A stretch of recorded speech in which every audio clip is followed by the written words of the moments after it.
Hello. In this video, we will be discussing giving 2 weeks notice. Stay tuned for some dark realities. You don't want to miss this, and you don't want to make the mistakes many of my employees have made.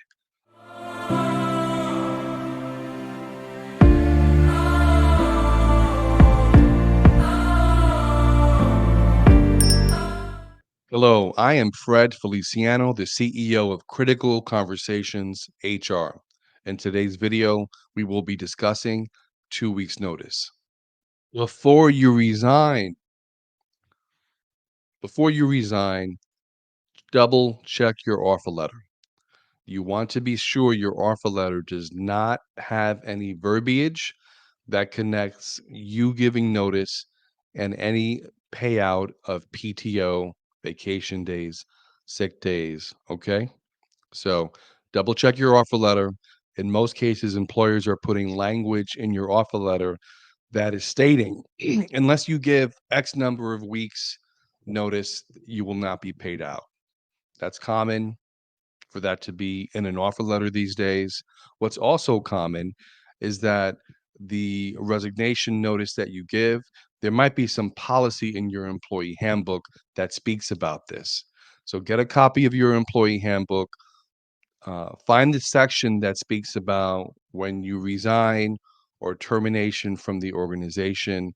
Read the policy, see what the organization is asking for in terms of resignation, in terms of notice, whether it's 2 weeks, 3 weeks, 4 weeks. If you're in a managerial position, it might be more than 2 weeks, it might be 4 weeks. You won't know unless you double check, unless you've read it. Another consideration before you resign is understanding your company's policy on providing references. Many employees think that the company will give them a glowing reference, that they can just give their supervisor's number and name, and they'll be able to get a reference from your current employer. Most companies now have policies against giving references. In most cases, a company will have a policy that says they'll give a quote unquote neutral reference. And that basically means that the company will only confirm your dates of employment and your title. So, one thing to know before you resign is that most companies aren't going to give you a reference unless you have someone that will give you a reference off the record. And that happens frequently as well. Do not get caught out there. When I say do not get caught out there, I'm talking about giving notice to your current employer before technically you're cleared to work in your future organization. I've had numerous examples, numerous circumstances in which employees have given notice and they had no job to go to because something fell through. Before you give notice to your current employer, you have to ask your future one, have I been cleared to work? Most organizations will have a background check process that will involve a criminal check, it will involve a credit check potentially, it will involve an education verification. And if you work for a nonprofit organization or will be going to a nonprofit, they may have you undergo additional checks. For example, there's something called a state central registry in which um, an employer could run you to see if you have any cases of child abuse or neglect. And if you're in there, it's very hard to get your name out of that database. Also, a lot of nonprofit organizations, a lot of employers will check you through the sexual offender registry.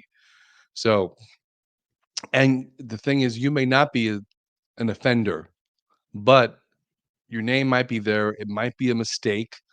In some cases, criminal background checks come back with misinformation on it, something that has already been cleared up. So my recommendation is that before you give notice to your current employer, you ask the future one, have I been cleared to work? And if they say you have been cleared to work, then you can officially resign from your current organization. Oh, another thing I want to mention in terms of references, I've had examples of employees, they have given notice, they've given references, or they've given a list of references to the future employer, and they've checked those references, and those references have not come back good, meaning that the people that they listed as a reference ended up saying something that turned off the future employer. And guess what? They were caught out there holding the bag. Don't let this be you.